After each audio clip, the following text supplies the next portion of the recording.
ವಾಲ್ಮೀಕಿ ಅಭಿವೃದ್ಧಿ ನಿಗಮದಲ್ಲಿನ ಬಹುಕೋಟಿ ಹಗರಣಕ್ಕೆ ಸಂಬಂಧ ಕರ್ನಾಟಕದ ಹಲವು ರಾಜಕಾರಣಿಗಳ ಮನೆಗಳ ಮೇಲೆ ಇಡಿ ಅಧಿಕಾರಿಗಳ ದಾಳಿ, ಮಾಜಿ ಸಚಿವರು, ಶಾಸಕರು ಮತ್ತು ಸಂಸದರ ಮನೆಗಳಲ್ಲಿ ಪರಿಶೀಲನೆ.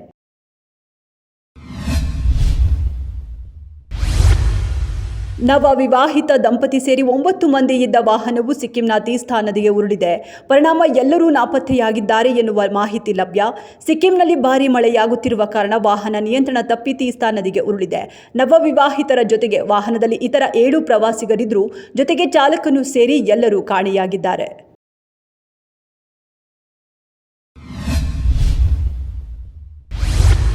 ಡಾರ್ಲಿಂಗ್ ಕೃಷ್ಣ ಅವರ ಬ್ರ್ಯಾಟ್ ಹೆಸರಿನ ಸಿನಿಮಾ ಜೂನ್ 12ರಂದು ಚಿತ್ರದ ಟೀಸರ್ ರಿಲೀಸ್ ಆಗಲಿದೆ.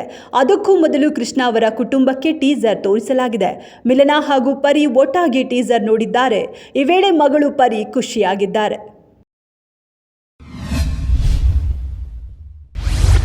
ಪಕ್ಕದ ಮನೆಯ ವ್ಯಕ್ತಿ 4 ವರ್ಷದ ಬಾಲಕಿಗೆ ಚಾಕೊಲೇಟ್ ಆಮಿಷ ಒಡ್ಡಿ ಪೊದೆಯೊಳಗೆ ಕರೆದೊಯ್ದು ಅತ್ಯಾಚಾರ. ಬಾಲಕಿ ಕಿರುಚಿದಾಗ ಆರೋಪಿ ಆಕೆಯ ಬಾಯಿಯೊಳಗೆ ಎಲೆಗಳನ್ನು ತುರುಕಿದ್ದಾನೆ. ಇಟ್ಟಿಗೆಯಿಂದ ಹಲವಾರು ಬಾರಿ ಹೊಡೆದು ರಕ್ತದ ಮಡುವಿನಲ್ಲಿ ಮಗುವನ್ನು ಬಿಟ್ಟು ಓಡಿ ಹೋಗಿದ್ದಾನೆ.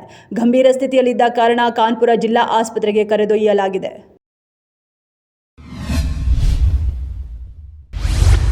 ಜನಾರ್ದನ ರೆಡ್ಡಿಗೆ ತೆಲಂಗಾಣ ಹೈಕೋರ್ಟ್ನಿಂದ ಬಿಗ್ ರಿಲೀಫ್ ಸಿಕ್ಕಿದೆ. ಸಿಬಿಐ ಕೋರ್ಟ್ ಆದೇಶಕ್ಕೆ ಹೈಕೋರ್ಟ್ ತಡೆಯಾಜ್ಞೆ, ಹಲವು ಷರತ್ತುಗಳನ್ನು ವಿಧಿಸಿ ತಡೆಯಾಜ್ಞೆ ನೀಡಿದ ಕೋರ್ಟ್.